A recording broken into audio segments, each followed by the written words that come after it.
Welcome back to my channel. ఇవాళ tiffin చేద్దామని అయితే రెస్టారెంట్లకు అయితే వచ్చేసినాం. మనోళ్ళు అయితే ఆర్డర్ చెప్తున్నారు మనోళ్ళకి ఏమేమి కావాలని. నేను ఇంకొక అతను అయితే దోశ తెమ్మని చెప్పినాం. దోశల ప్లేన్ దోశ ఇంకా మసాలా దోశ ఏది తీసుకురమ్మంటారని అడిగిండు.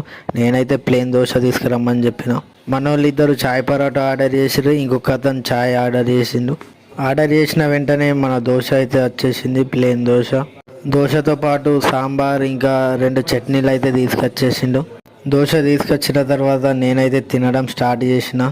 దోశ టేస్ట్ అయితే బాగాలేదు, మన ఇండియా టేస్ట్ అయితే లేదు. చట్నీలు కూడా వెరైటీ ఉన్నాయి. దోశ అంటే మన ఇండియాలో తిన్నట్టు ఉంటుంది అని అనుకున్నా, బట్ దోశ అయితే ఇండియాలో తిన్నట్టు అయితే లేదు. ఎలాగో ఇక ఆర్డర్ చేసినామని తినకైతే తప్పదు. కింద మీద పడి అయితే మొత్తం దోశ అయితే కంప్లీట్ చేసేసిన. తినడం అయితే కంప్లీట్ అయిపోయింది. బిల్ అయితే 15 dirhams అయింది. 15 dirhams అని మీరైతే షాక్ కాకండి. 15 dirhams అది అందరి బిల్లు. నా బిల్ అయితే దోశ బిల్లు 5 dirhams అయింది.